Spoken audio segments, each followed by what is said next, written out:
Hello, everyone. The clip you're about to hear is from one of our exclusive Patreon episodes on a recent horror release, and just like all of our other episodes, it might include major spoilers for said horror release, so don't listen to it if you haven't already seen it. You've officially been warned.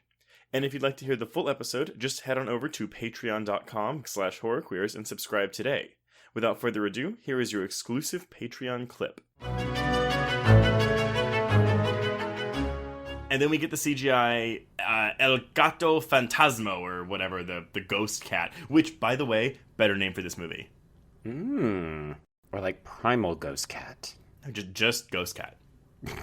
Ghost Cat, dana ghost cat, dana na na na na. Oh, with like a jazzy theme song. It'll claw your eyes out. Ghost cat, See, I would have gone with it'll bite your neck out, because of what it does to that one porn star looking guy. Yes. Kind of off screen, though. I remember because it jumps on him, and then he's just bleeding out. Yeah. Like, oh, if you get pounced on by a large cat, you're just dead. Okay. Got it. Yeah. Oh, my God. It's not even fun. Shake him a little bit, for Christ's sake. There are two genuinely fun sequences in this movie. So first, I love the use of the poisonous snakes. Yeah. I wish they were used more. The climactic... Or more snakes. Like, have him dump out a fucking bag of snakes. Yes. Don't have one snake. Well, it's so funny, because they do that the exposition thing where it's like, okay, they're going to go for the hottest, moistest place on the ship. And you're like, okay, as you watch these two men walk around the engine room where there's steam going everywhere, it's like, okay.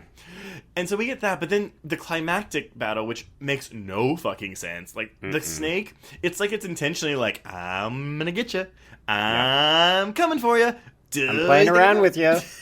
And it's like, it's a Bushmaster Viper, and it's like, no. Like, if they just didn't move, it'd be fine. I feel like that's the case. But they're kicking, and they're just, like, moving around. And I'm like, y'all realize y'all are making this worse for yourselves. Well, but at the same time, if you're stuck there, you can't move, and you see a large venomous snake, which you know has already potentially killed someone on board. But he doesn't. This guy stays alive. He hangs in there. Good old Raffi's dad. Because you can't kill the dad of this kid. Oh, but there is this amazing line delivery by Cage whenever, like, they're like, he's gonna die, and Cage is like, you wanna take a minute to say goodbye to him? It's just like this bland line delivery. And I was like, yes, more of that, please. Okay, come back to this opening scene. So, Ghost cat. Well, no, and so this ghost cat attacks him, and it's really cool, and, like, they're brawling on the ground. It's this terrible CGI creation, which is fine, because this movie's going straight to DVD, or straight to cable, or streaming, or whatever, so fucking make it look shitty. It doesn't matter. I was surprised by how many reviews of this movie were on Rotten Tomatoes. There's, like, 29 reviews. I know. Including by one Rex Reed, notorious garbage person, who gave this movie a 3 out of 4. Yeah, he's like the Armin White of old-time film critics. Listeners, if you don't know who Rex Reed is, he is terrible. He's awful. He infamously, when the movie... It might have been Identity Thief. It was one of the Melissa McCarthy movies, and I think it was Identity Thief. But he referred to her as, like, a garbage truck, like, because she was so fat. Oh my god. In his review... Or maybe it was some fat animal, like a rhinoceros or an elephant or something. But he was like, she's not... The giant garbage truck, Melissa McCarthy, is so unfunny, blah, blah, blah. It's really terrible. Y'all should Google that. But no, he goes... Which is a lot coming from the man who started Myra Breckenridge, which is like a noted, weird, trans nightmare political satire, and he's absolutely atrocious in it. Oh, I didn't even know what that was. It's like a film school only watch. Ooh, no. But it has like Raquel Welch in it as like a post-op trans character. Is this a recent movie? No, my god, no. It's like from the 60s. Holy shit. Okay, well, let me just read you some choice things from his review, though. Recent complaints about action flicks with no action can be ameliorated by Primal, a white-knuckle thriller with a thrill a minute. What? You did not prepare me for that. I almost drank water. He also repeats the thrill a minute line in his concluding paragraph.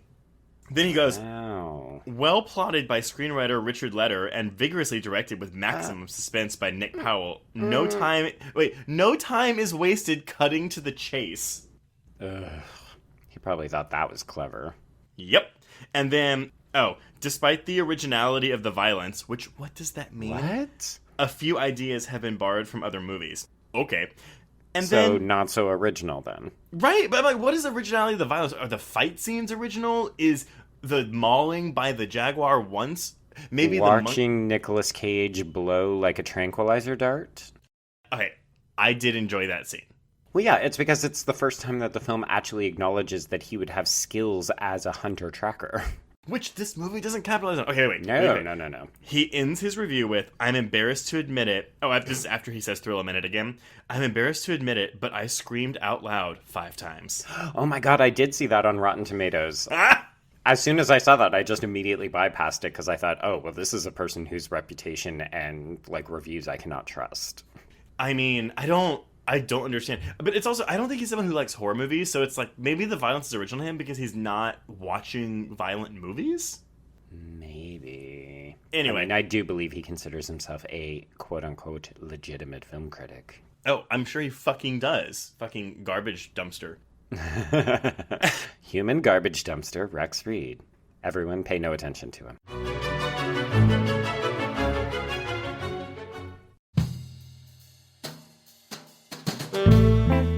Get in, losers. This is the Lady Killers, a Feminine Rage podcast. I'm Jen. I'm Sammy.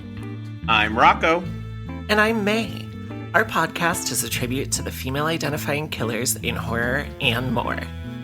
Each episode will feature us, your Supreme Court of female murderers, discussing our favorite lady killers, from your Julias and Jennifers to your Carries and Christines. We'll tell her story, decide if it's good for her horror, and answer the most important question of all. Would we die for her? Join us on Thursdays as we pull on our sweaters, snatch our ice picks, sharpen our scissors, and honor the lady killers who live on the silver screen. No boys were harmed in the making of this podcast. Yet.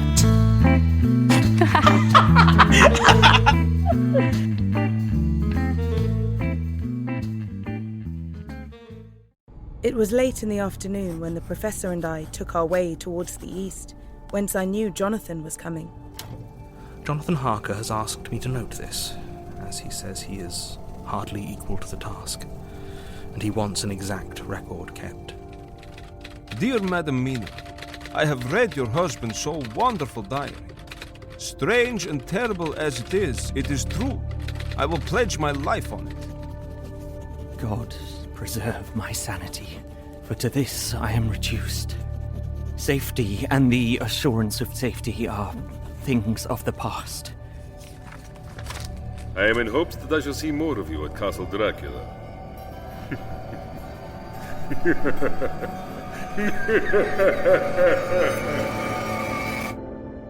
Listen to Regarding Dracula wherever you listen to podcasts, or find us online at bloody.fm.